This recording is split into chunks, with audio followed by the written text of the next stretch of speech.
Estimados estudiantes del nivel pre, tengan todos ustedes muy buenos días. En esta oportunidad vamos a desarrollar en el curso de biología el tema de coordinación química. Cuando hablamos de la coordinación química, pues hacemos referencia a lo que vienen a ser múltiples sustancias químicas que regulan el normal y adecuado funcionamiento de nuestro organismo. Para poder hablar de la coordinación química, lo primero que tenemos que hacer, pues, es hablar del sistema endocrino humano, que justamente es el encargado de producir dichas sustancias químicas que ayudan a regular el adecuado y correcto funcionamiento de nuestro organismo. Para poder hablar del sistema endocrino, decimos que el sistema endocrino está constituido por un conjunto de glándulas que segregan productos a las cuales podemos denominar hormonas y que son segregadas directamente a la sangre, pues no presentan conductos de excreción. Aquí vemos una gran cantidad de glándulas del sistema endocrino que van a producir múltiples sustancias que ayudarán y participarán en el normal y adecuado funcionamiento de nuestro organismo. Dentro de ellas podríamos encontrar al hipotálamo, que es una de nuestras principales glándulas, que se comunica directamente con la pituitaria, también conocida como hipófisis, y que luego la hipófisis pues se comunicará con todas las demás glándulas del cuerpo para ordenarles la producción de sus respectivas hormonas. Entonces, para poder hablar de lo que viene a ser este sistema endocrino, primero mencionamos que las hormonas son moléculas hormonales que pueden clasificarse de diversas maneras. Por ejemplo, cuando se clasifican por la función general, pueden identificarse como hormonas trópicas. Estimulan a otras endocrinas. ¿Qué significa esto? Que estas hormonas trópicas las producen algunas de las glándulas endocrinas para ordenar y indicar a otras glándulas del sistema endocrino a que fabriquen sus propias hormonas. Tenemos hormonas sexuales que estimulan a nuestros órganos reproductores para que se puedan elaborar los gametos masculinos como los espermatozoides o gametos femeninos como los óvulos, y al mismo tiempo también permitan el desarrollo de la masculinidad y en el caso pues de los caracteres secundarios sexuales femeninos. También hay hormonas anabólicas que estimulan nuestro desarrollo. Por ejemplo, tendríamos ahí la somatotropina, que es la hormona del crecimiento, ¿no?, que nos permite desarrollarnos y crecer de manera adecuada. Tenemos hormonas funcionales que cumplen múltiples funciones específicas, como por ejemplo la insulina, que su función es reducir los niveles de azúcar en la sangre. ¿Ven? Entonces, conociendo pues algunos tipos de las diferentes hormonas, ya podemos ingresar a lo que es nuestro sistema endocrino y empezaríamos a hablar de la glándula, bueno, pues que controla todo el sistema endocrino, que sería el hipotálamo. Entonces, este hipotálamo sería como el jefe de todas las demás glándulas, que dicho sea de paso, se comunica de manera directa con la glándula pituitaria, también conocida como hipófisis, que está ubicado aquí en una cavidad formada por lo que viene a ser el hueso esfenoides, que se le denomina la silla turca. Y ahí está justamente la hipófisis, que se comunica con el hipotálamo, que lo vemos señalado aquí de color verde en la parte superior a la hipófisis o pituitaria. Decimos que el hipotálamo está localizado en la parte media de la base del cerebro, influye en las secreciones de las hormonas debido a su acción sobre la hipófisis. Las hormonas hipotalámicas pueden ser las siguientes. Podemos encontrar que el hipotálamo produce las neurohormonas, y dentro de las neurohormonas podemos encontrar la hormona liberadora de la tirotropina, hormona liberadora de la luteotropina, hormona liberadora de las gonadotropinas, factor liberador corticotropina, el factor liberador de la melanotropina, factor liberador de la prolactina, factor liberador de la hormona del crecimiento, factor inhibidor de la melanotropina, factor inhibidor de la prolactina, factor inhibidor de la hormona del crecimiento. Pero ¿cómo es que, son factores liberadores o factores inhibidores? Te explico. Por ejemplo, el factor liberador de la tirotropina viaja donde la hipófisis y le indica a la hipófisis que fabrique la hormona estimulante de la tirotropina, que luego viajará a la tiroides para poder estimular a que la tiroides fabrique la tiroxina. O sea, es algo así como una secuencia de órdenes. Entonces, estas liberadoras sirven para ordenar que se puedan liberar la producción de hormonas de la hipófisis, y luego la hipófisis mandará esas hormonas a las diferentes glándulas para que éstas puedan producir sus propias hormonas. ¿De acuerdo? Por ejemplo, la hormona liberadora de la luteotropina, pues permite la producción de la hormona luteinizante. Luego la hormona luteinizante viaja tanto a los ovarios y a los testículos para permitir la producción de gametos como el espermatozoide o la maduración de los ovarios o los óvulos, ¿de acuerdo? Y así sucesivamente. Entonces, pero aquí hay una diferencia y justamente vamos a explicar esa diferencia, a ver, por ejemplo, con el factor liberador de la prolactina. Muy bien. Esta neurohormona producida por el hipotálamo es segregada hacia la hipófisis y le ordena a la hipófisis la elaboración y fabricación de la prolactina. Esta prolactina viaja a las glándulas mamarias y les ordena la producción de leche materna. Cuando la dama o la señorita está embarazada, pues el hipotálamo lo detecta y en un determinado proceso de la gestación se empieza a producir la prolactina para que viaje a las glándulas mamarias y luego las glándulas mamarias puedan permitir la secreción de la leche materna.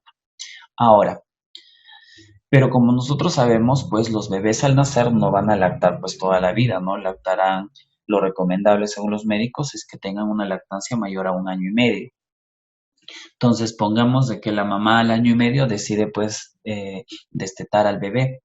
Entonces ya no va a darle el pecho al bebé y por lo tanto, pues en las aureolas de lo que viene a ser el pezón de la glándula mamaria, pues hay unos terminales nerviosos que ya no van a captar la sensación de la succión y por lo tanto, al ya no haber succión, van a indicar al hipotálamo de que ya no hay necesidad de la fabricación de lo que viene a ser la prolactina. Entonces el hipotálamo inmediatamente va a fabricar el factor inhibidor de la prolactina. Este factor inhibidor de la prolactina viaja a la hipófisis y le dice a la hipófisis, listo, muy bien, hasta acá nomás, ya no necesitamos más prolactina. Y por lo tanto, la hipófisis al dejar de fabricar prolactina, la prolactina ya no viaja a las glándulas mamarias y por lo tanto las glándulas mamarias ya no van a producir más leche materna. ¿Ven? De esa manera está funcionando. Igual con lo que viene a ser la hormona del crecimiento. El factor liberador de la hormona del crecimiento viaja a la hipófisis y le ordena fabricar hormona del crecimiento. Esto habitualmente ocurre pues, en los varones hasta aproximadamente los 21 años y en las mujeres hasta aproximadamente los 18 años. Una vez se alcance estas edades, el hipotálamo fabrica esta neurohormona conocida como factor inhibidor de la liberación de la hormona del crecimiento. Lo envía a la hipófisis y este factor inhibidor de la liberación de la hormona del crecimiento le dice a la hipófisis, ya no fabriques más hormona del crecimiento, listo, hasta ahí nada más. Y en el momento que la hipófisis deja de producir la hormona del crecimiento, pues ya se ha alcanzado el tamaño que vamos a tener por el resto de nuestras vidas. ¿De acuerdo? Entonces así está funcionando. Pero así como el hipotálamo fabrica estas neurohormonas, también fabrica la hormona antidiurética, también conocida como vasopresina o ADH. Habitualmente cuando estamos en un proceso de deshidratación, esta viaja hasta nuestros riñones, ayudando a disminuir la diuresis y favoreciendo la reabsorción de agua directamente desde nuestra orina. O sea, evitando que nuestro cuerpo pierda grandes cantidades de agua y por ende nos deshidratemos más rápido. Ahora, la escasez de esta hormona puede producir la diabetes insípida, que es un tipo de diabetes en donde nuestra sangre se pone más espesa, pero no por presencia de azúcar, sino más bien por escasez de agua. ¿De acuerdo? Por otro lado, también tenemos que el hipotálamo fabrica la hormona de la oxitocina.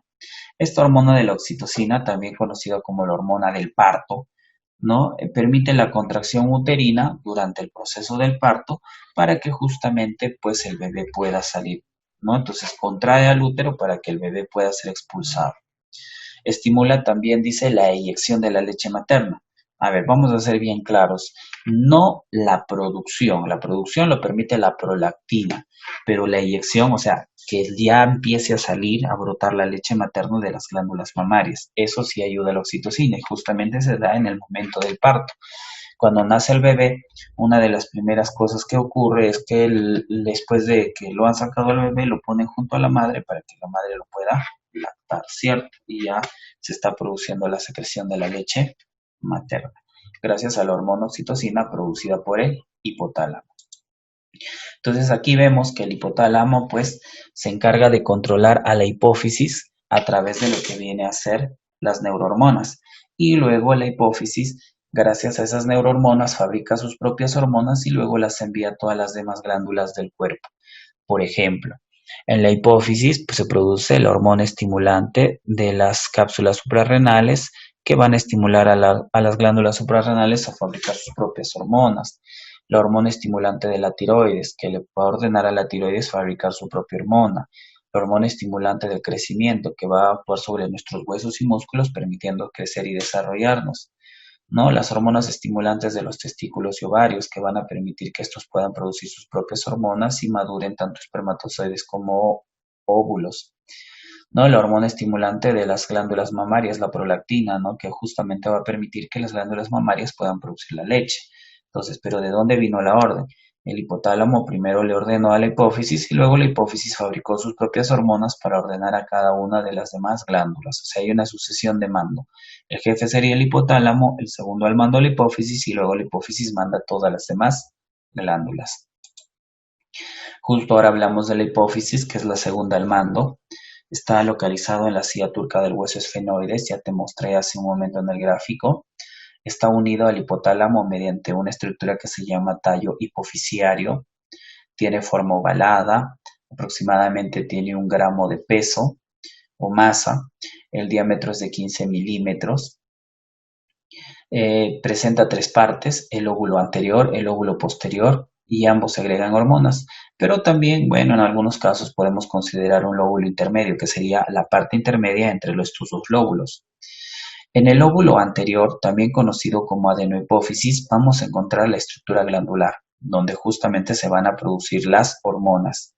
Tienen 2 tipos de células, las células cromófobas, que representan el 50%, y las células cromífilas, que también representan el otro 50%. Dicho sea de paso, estas cromífilas son las que principalmente fabrican las hormonas de la hipófisis. Se van a dividir en células acidófilas, que constituirían un 40%, y células basófilas, que solo representan un 10%. Y cada una de ellas va a preparar diferentes tipos de hormonas. A ver, primero empezamos con las células basófilas, que van a encargarse de producir las siguientes hormonas. Las células basófilas, por ejemplo, producen la hormona estimulante de la tiroides. Esta hormona estimulante de la tiroides favorece la fijación de los ioduros y el acoplamiento de las yodotironinas y la secreción de las hormonas tiroideas. O sea que cuando la hipófisis lo produce, lo manda luego a la tiroides para que la tiroides pueda producir sus hormonas tiroideas como la tiroxina. La hormona adrenocorticotrófica, también conocida como ACTH, ¿no? Esta favorece la síntesis de la liberación de los glucocorticoides y andrógenos. Esto va a trabajarse en lo que viene a ser las glándulas suprarrenales. Entonces, esta hormona adrenocorticotrófica va a viajar hasta las glándulas suprarrenales para que puedan justamente ellas fabricar sus propias hormonas como los glucocorticoides y los andrógenos. La hormona folículo estimulante FSH. En el caso de la mujer provoca el crecimiento de los folículos ováricos y la secreción de la hormona estrógeno. Y en el caso del varón provoca el desarrollo de las espermatogonias hasta los espermatides, o sea, la maduración de las espermatogonias para que vayan a convertirse en espermatozoides. Pero así como está la hormona folículo estimulante, también está la hormona luteinizante, LH. En el caso de la mujer, estimula la maduración del folículo ovárico, también conocido como folículo de Graf, para que se llegue a transformar en óvulo y se produzca la ovulación, en el desarrollo del cuerpo amarillo y la secreción también de progesterona. En cambio, en el caso del hombre recibe el nombre de la hormona estimulante de las células intersticiales ICSH, estimulando la producción de la testosterona, que es la hormona que le va a dar las características sexuales secundarias al varón. Esas serían las glándulas, las hormonas producidas por las células basófilas de la glándula de la hipófisis. Ahora pasamos a ver qué hormonas son producidas por las células acidófilas, que en realidad van a ser 2. En este caso, la hipófisis, con sus células acidófilas, produce la hormona del crecimiento, también conocida como GH o somatotropina, que actúa sobre el crecimiento de todos los tejidos, especialmente del tejido óseo, nuestros huesos. Y la hiposecreción, o sea, la poca secreción en los niños produce el enanismo. Y la cuando hablamos de mucha secreción, la hipersecreción produce gigantismo. Luego también tenemos que las células acidófilas van a producir la prolactina. Bueno, esta estimula la producción de la leche materna y su secreción, ¿no? Y va a actuar en las glándulas mamarias. Aquí justamente vemos lo que viene a ser la hipófisis y vemos que la hipófisis se divide en dos partes. Tenemos la parte delantera, también conocida como adenohipófisis, y la parte posterior que se llama neurohipófisis. Y también hay una parte intermedia. Pero todas las hormonas de la hipófisis van a ser producidas aquí adelante, en la adenohipófisis, ya sea por las células basófilas, que estarían representados por los recuadros de color amarillo, como la hormona folículo estimulante, la hormona luteinizante, la hormona adrenocorticotrófica, la hormona estimulante de la tiroides, producidas por células basófilas, y las hormonas producidas por las células acidófilas, que serían dos: la hormona del crecimiento, también conocida como somatotropina, y la prolactina, ¿no? Que es la hormona de la producción de la leche materna. ¿De acuerdo? Entonces ahí tendríamos que todas estas hormonas han sido producidas aquí adelante. La parte anterior o delantera de la hipófisis, que se llama adenohipófisis. ¿Ya? Pero así como la hipófisis tiene una adenohipófisis, que es la parte delantera, también tiene una parte posterior que se llama neurohipófisis. ¿De acuerdo? Ahora, antes de hablar de la neurohipófisis, en la parte o la región fronteriza entre ambas, lo podríamos considerar un tercer lóbulo o la parte intermedia de la hipófisis. Y esta parte intermedia es importante porque aquí se produce la hormona melanocito estimulante. Esta melanocito estimulante actúa sobre la síntesis de la melanina y es secretado por la hipófisis intermedia, o sea, por la parte media de la adenohipófisis y la neurohipófisis. En esta parte intermedia se produce este melanocito estimulante, que permite la síntesis de melanina, que en realidad es la proteína que permite la pigmentación de la piel, ¿no? Del cabello, de los ojos, de nuestro cuerpo. Entonces, si es que nosotros tenemos, por ejemplo, deficiencias de la producción de esta hormona melanocitoestimulantes, por ejemplo, si somos, pues, si esto es una enfermedad congénita, o sea, no, ya nacemos con esta deficiencia de la producción de melanocitos estimulantes, pues ya nacemos con lo que viene a ser, somos albinos, ¿no? Extremadamente blancos, nuestra piel no tiene coloración, tampoco el cabello, etcétera, ¿no? Y en el caso de que, por ejemplo, hay personas que ya en su edad adulta empiezan a tener estas dificultades de la producción de melanocitoestimulantes, se produce lo que viene a ser la enfermedad de lo que viene a ser el vitiligo, ¿no? Que es la despigmentación de la piel. ¿De acuerdo? Entonces ya sabemos. Ahora, el lóbulo posterior, también conocido como neurohipófisis, en este caso la neurohipófisis pues almacena hormonas hipotalámicas, o sea, que no produce ninguna hormona, sino solamente cumple la función de almacenamiento. Si recordamos, el hipotálamo producía hormonas como la vasopresina, también conocida como hormona antidiurética, y la oxitocina, que era la hormona del parto. En este caso, el hipotálamo manda estas dos hormonas a la hipófisis y, para ser más específicos, los manda a la neurohipófisis para poder ser almacenadas y guardadas para cuando se necesite.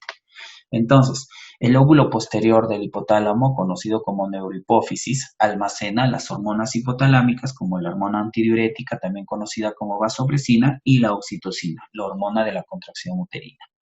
¿De acuerdo? Y de esa forma terminaríamos de hablar de lo que viene a ser o lo que viene a ser la hipófisis. A ver, pasemos a la siguiente, tendríamos que hablar de la tiroides. Bueno, la tiroides es una glándula que está localizada en la región anterior del cuello, debajo de la laringe, a ambos lados y delante de la tráquea. Se compara con la letra H, como podemos ver en la imagen.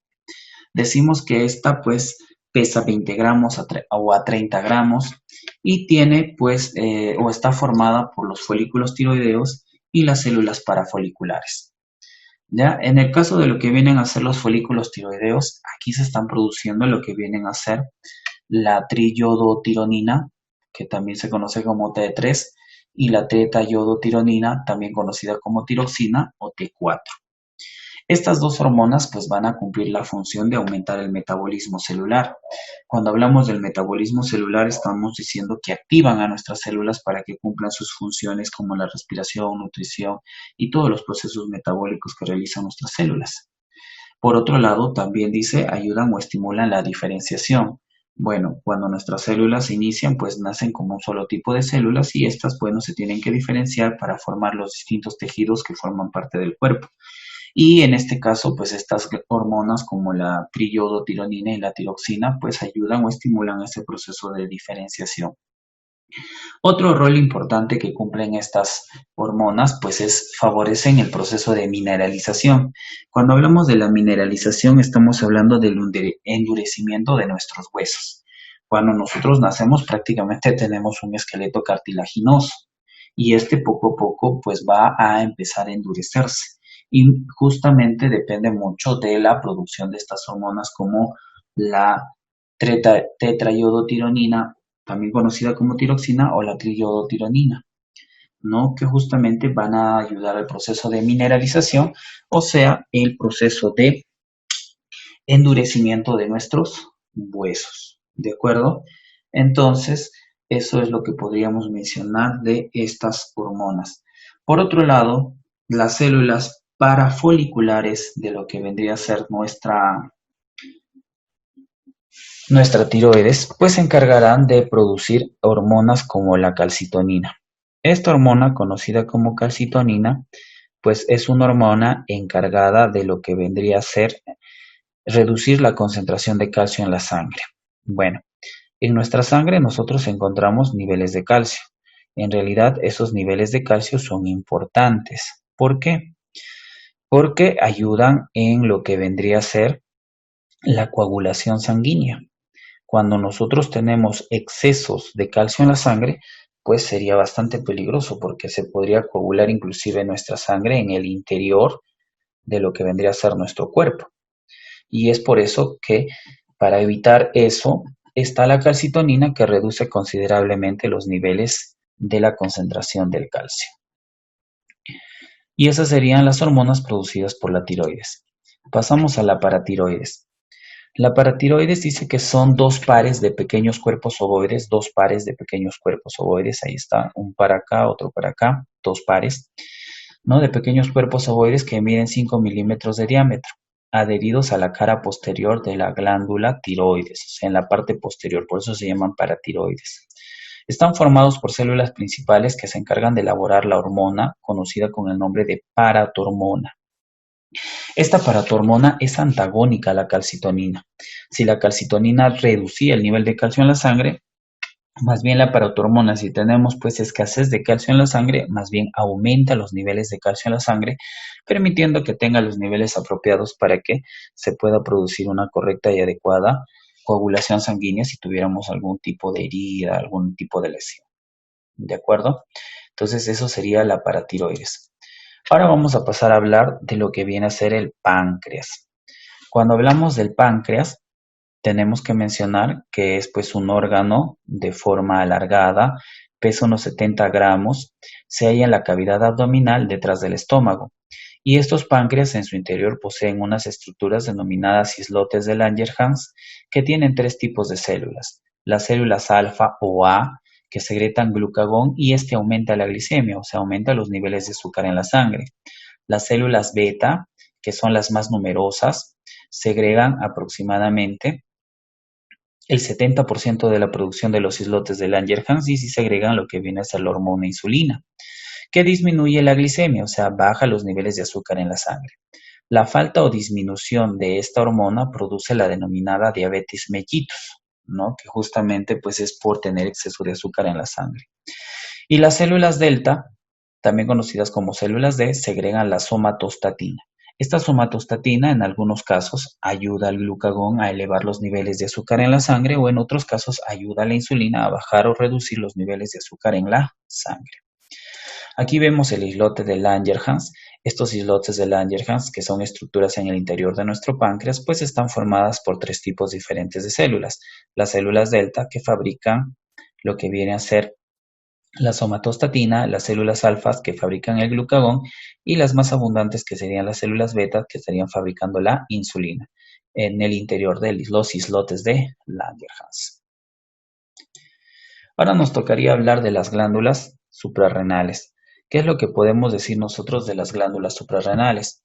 Decimos que son dos y cada una se halla en el polo superior de nuestro riñón. Pesan aproximadamente 5 gramos y tienen forma piramidal. Están constituidas por dos partes, la parte externa que se llama corteza de la corteza suprarrenal y la parte interior que sería la médula suprarrenal. La corteza suprarrenal, que sería toda la parte externa, ¿no? Que la vamos a ver aquí constituida, y la parte interna, que sería la médula suprarrenal. La corteza suprarrenal está formada por tres capas. La zona glomerular, que estaría acá, que sería la capa más externa debajo de la cápsula, que es la envoltura de la glándula suprarrenal. En esta zona glomerular dice que se van a producir los mineralocorticoides como la aldosterona, que controla aproximadamente el 96% del metabolismo hidromineral en nuestro organismo. En la parte media, también conocida como zona fascicular, se segregan los glucocorticoides como el cortisol, que dicho sea de paso también como medicamento actúa para ayudarnos en los procesos inflamatorios, la corticosterona, la cortisona, que regulan el metabolismo de los carbohidratos en nuestro organismo. Y en la parte más cercana al centro, a la médula suprarrenal, encontramos la zona reticular, donde encontramos pues a los andrógenos y en menor cuantía a la progesterona y estrógenos que también son secretados en esta zona reticular, ¿no? Y que prácticamente ayudan o intervienen también en el desarrollo sexual. Entonces, en la zona reticular tenemos que se producen andrógenos en menor cuantía, progesterona y estrógenos, y intervienen también en el desarrollo sexual. Ahora, en la parte media de lo que vendría a ser nuestra glándula suprarrenal, encontramos la médula suprarrenal, ¿no? Aquí adentro, la parte media, la médula suprarrenal. En este caso, pues, la médula suprarrenal segrega lo que es la adrenalina, ¿no? En un 80% y la noradrenalina en un 20%, conocidas como las hormonas del riesgo o peligro. Cuando estamos en alguna situación dificultosa, riesgosa, pues se segrega y ayuda a incrementar la presión arterial, así como la frecuencia cardíaca y la frecuencia respiratoria, poniéndonos más alertas para poder tener una reacción ante algún tipo de situación riesgosa o peligrosa para nosotros. ¿Ya? Muy bien. Entonces, eso sería con respecto a la médula suprarrenal. Y con eso terminamos la glándula suprarrenal y pasaríamos al timo. El timo es una glándula que está ubicada en la parte central de nuestro pecho, por encima de nuestro tórax, y se encarga de producir hormonas como la timosina y la timopoyetina. Estas controlan la elaboración de los leucocitos que intervienen en la nutrición y en el desarrollo del esqueleto en nuestras primeras fases de nuestra vida. Esta timosina es importante porque el timo, o mejor dicho, es importante porque al producir la timosina y timopoyetina estimula la producción de linfocitos que forman parte del sistema inmunológico y que justamente fortalecen y defienden a nuestro organismo de las infecciones o afecciones por cualquier otro microorganismo que pudiera ingresar y tratar de producirnos alguna enfermedad. Por otro lado, también tenemos a los testículos, que se encuentran, bueno, pues en las bolsas escrotales, ¿no? Que justamente son la capa de piel que envuelve y recubre a estos testículos. Tienen forma ovalada, pesan de unos 15 a 20 gramos y la unidad endocrina van a ser las células de Leydig, también conocidas como células intersticiales. Si nosotros vemos en el interior de los testículos, aquí en esta, cada una de estos lobulillos testiculares se llaman, hay unos pequeños tubos que son los túbulos seminíferos y entre los túbulos seminíferos en los espacios vacíos se llama zona intersticial y ahí están ubicadas estas células de Leydig que se encargan de elaborar la hormona testosterona. Esta testosterona es la que se encarga de determinar los caracteres sexuales secundarios, como por ejemplo el ensanchamiento de la caja torácica, el ensanchamiento de la faringe, por eso tenemos una voz más grave que las mujeres, ¿no? El crecimiento de la pilosidad en el rostro, ¿no?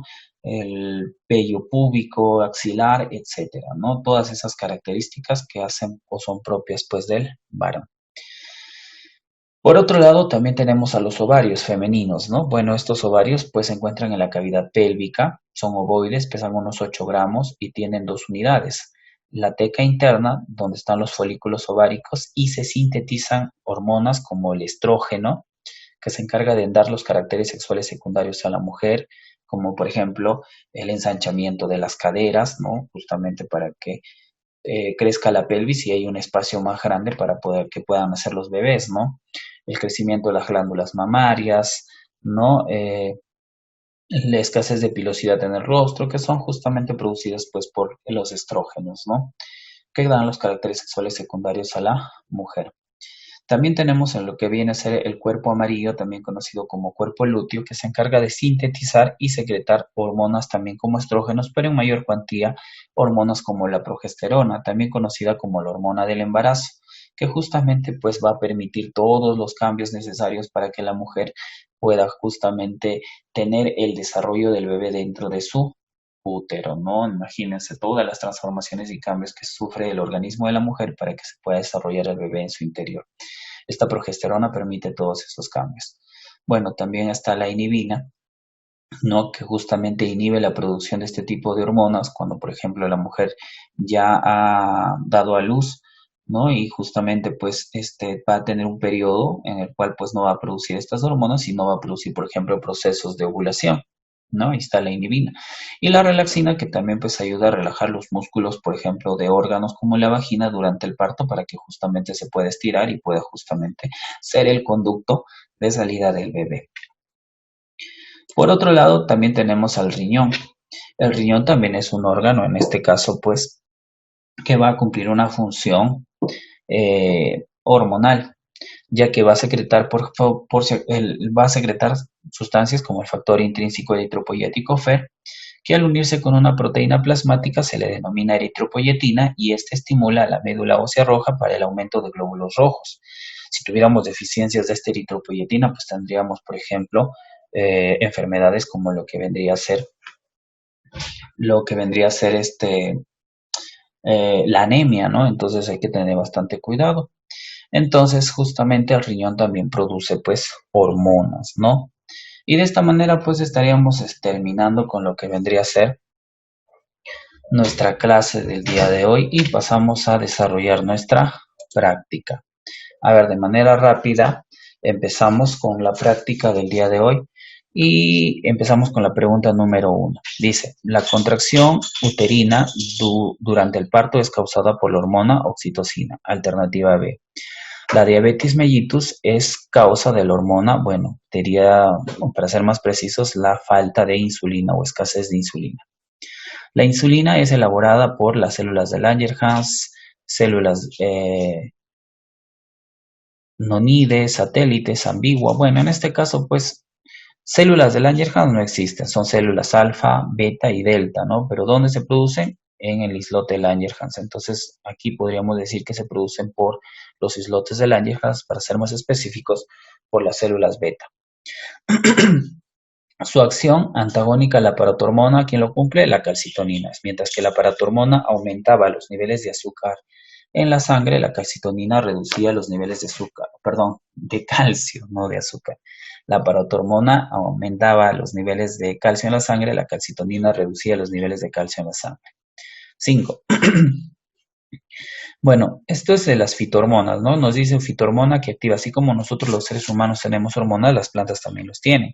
Y dentro de lo que vendrían a ser las fitohormonas de las plantas, por ejemplo, están las giberalinas que permiten y estimulan el alargamiento de lo que viene a ser el tallo, o sea, el crecimiento longitudinal. 6. La testosterona es elaborada por las células de Leydig. Ya, acá vamos a corregir, es Leydig, la D, no debería ser la O, Leioic, dice aquí, Leydig. Ya, por favor, lo van a corregir. 7. ¿Cuál de las siguientes hormonas no es producida por la glándula suprarrenal? Bueno, la aldosterona, cortisol, adrenalina, noradrenalina son producidas por la glándula suprarrenal. El glucagón, en cambio, es producida por el páncreas, por las células alfa del páncreas, de los islotes de Langerhans, ¿no?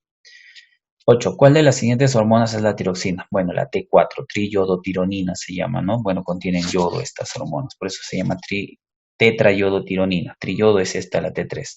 La tiroxina, pero es la tetrayodotironina T4. 9. Hormonas cuya función es regularizar los niveles de glucosa en la sangre, aumentándolos o disminuyéndolos. Bueno, es la somatostatina. No, a ver, hormona cuya función es regularizar los niveles de glucosa en la sangre, aumentándolo o disminuyéndolo. Es la somatostatina y esta es elaborada por las células de los islotes, denominadas células delta, ¿no? Las células D. ¿A qué estructura del ovario se encarga de la síntesis de estrógenos y progesterona? Bueno, en este caso estaríamos hablando del cuerpo amarillo o cuerpo lúteo, alternativa C. 11. Hormona que inhibe la respuesta inflamatoria. Bueno, en este caso, pues el cortisol es utilizado también para poder reducir los procesos inflamatorios. 12. Hormona hiperglicemiante. Bueno, hiper, mucha producción, ¿no? Entonces aumenta los niveles de calcio. Entonces sería para tu hormona. Y la hormona hipocalcemiante, reduce los niveles de calcio. Sería la calcitonina. Alternativa C. Muy bien, de esta forma hemos terminado con nuestra clase del día de hoy. Espero que por favor presten atención. Creo que no está muy complejo. He tratado de hacerlo lo más sencillo y por lo tanto les voy a suplicar que cumplan con sus tareas de hacer la autoevaluación y por otro lado también realizar el resumen respectivo de la clase del día de hoy. Les agradezco mucho por su atención. Nos encontramos el día de hoy en la tarde en nuestra clase de apoyo académico.